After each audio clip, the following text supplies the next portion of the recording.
I thought I'd give you an update on a story I talked about on this podcast a few weeks ago now. Listeners may remember the tale of two Borises, which began when our esteemed Prime Minister essentially declared the leader of the opposition, Keir Starmer, a nonce protector, who was personally responsible for letting off Jimmy Savile.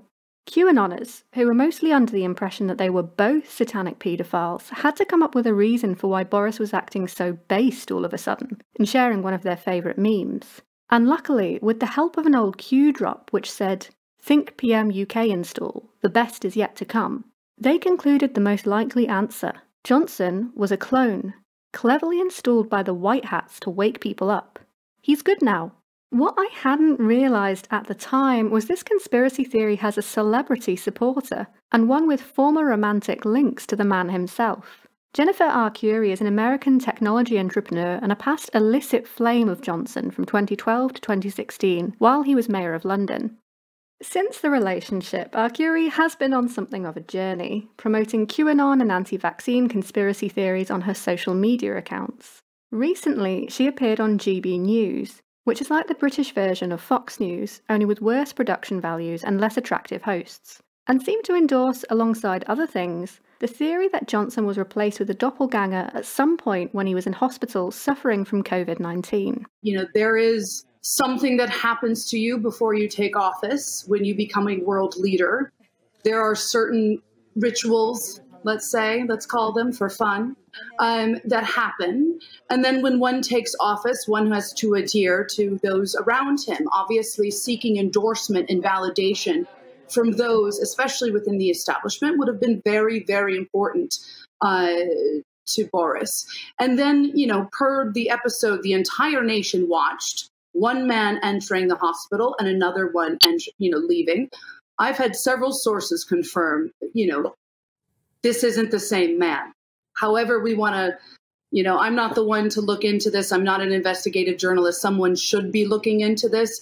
This isn't the same man by a long shot, not just in spirit and character and demeanor. We're talking completely different.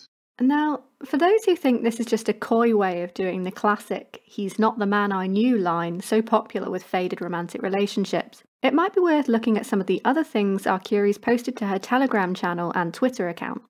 Last year, she heavily implied that Johnson's wife, Carrie, was a Satanist, and said, quote, "I encourage you to explore beyond this woman and look at how Satanism is actually, surprisingly used in a lot of ways in government."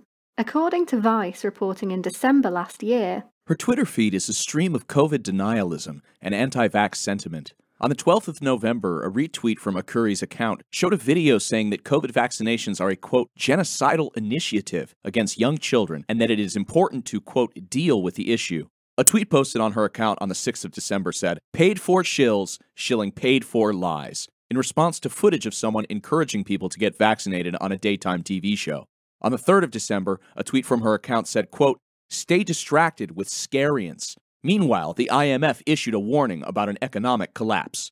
It's worth noting that this radicalisation of Arcuri happened long after she was involved with Johnson, but that doesn't stop her playing up her political insider credentials to both bolster her credibility talking about these things and get a much bigger platform to spread them than most Telegram users could ever dream of. So, the result of this is we now have the message that the Prime Minister has been secretly replaced by a doppelganger as something that was said unchallenged on TV.